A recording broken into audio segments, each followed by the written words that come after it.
Assalamualaikum warahmatullahi wabarakatuh.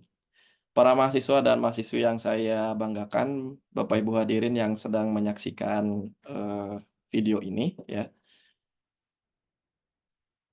Selanjutnya saya akan menjelaskan ya terkait dengan skill apa saja yang akan dibutuhkan dalam revolusi industri ini ya.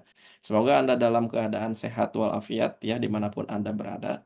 Lanjutan dari materi yang pertama adalah kita akan berbicara apa saja yang harus dipersiapkan dalam revolusi industri 4.0 ya. Karena revolusi 4.0 itu adalah sebuah fenomena yang menuntut kita beradaptasi ya. Beradaptasi tidak hanya dalam lanskap bisnis, karena bisnis itu terdiri dari orang-orang atau staf yang menjalani, operasional bisnis tersebut. Jadi sehingga kita adalah individu yang akan bergabung dalam sebuah entitas bisnis ataupun organisasi secara fundamental harus menguasai beberapa hal-hal yang diperlukan dalam, era ini ya.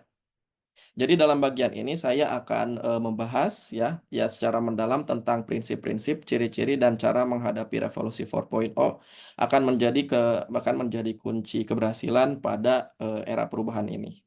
Hadirin mahasiswa yang saya banggakan, pertama-tama mari kita bahas prinsip-prinsip yang mendasari revolusi 4.0.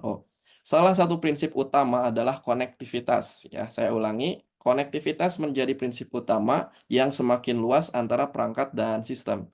Data yang terus-menerus mengalir dan saling terhubung antara berbagai elemen produksi memungkinkan pengambilan keputusan yang lebih cepat dan akurat ya. Selain itu, otomatisasi dan kecerdasan buatan atau yang sering kita sebut dengan artificial intelligence menjadi prinsip penting dalam meningkatkan efisiensi dan produktivitas. Kemudian ciri-ciri umum dari revolusi industri 4.0 meliputi penggunaan teknologi yang terintegrasi. Artinya menyatu dalam sebuah sistem secara bersamaan ya. Seperti Internet of Things, Big Data Analytics, robotika, dan kecerdasan buatan. Teknologi ini memungkinkan produksi yang lebih fleksibel, personalisasi produk, dan layanan yang disesuaikan dengan kebutuhan individu. Nanti kita akan bertemu dengan konsep marketing 4.0 dan 5.0, di mana salah satu cirinya adalah personalize dari customer itu sendiri ya. Kemudian revolusi 4.0 ini kita perlu memiliki pendekatan yang proaktif ya, tidak bisa pasif atau hanya menunggu ya, dan proaktif dan juga adaptif. Seperti yang dikatakan oleh Charles Darwin, bukan yang terkuat dari spesies yang bertahan, bukan yang paling cerdas, tetapi yang paling responsif terhadap perubahan adalah yang bertahan.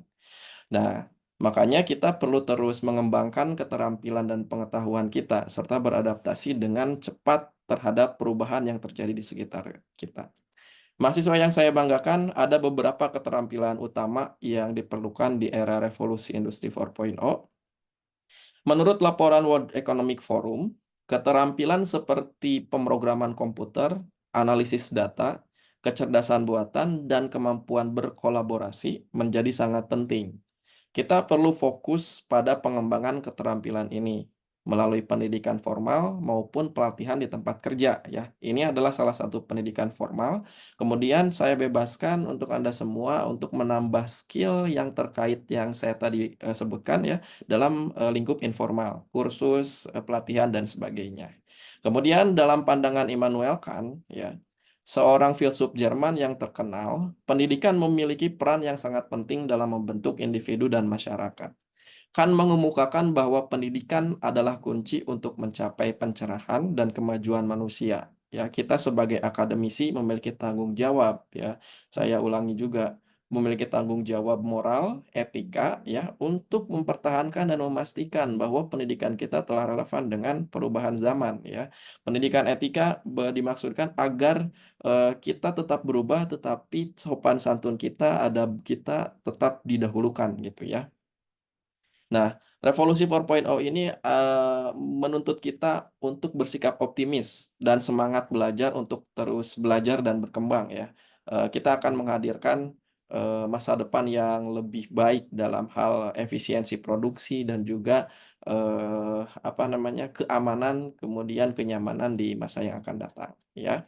Terima kasih atas perhatian, mahasiswa dan mahasiswi semua. Semoga pengantar ini bisa, mengantarkan, pembahasan materi menjadi lebih, bermakna, mendalam, kemudian Anda bisa menginternalisasi nilai-nilai yang Anda, lalui dalam proses pembelajaran ini, ya.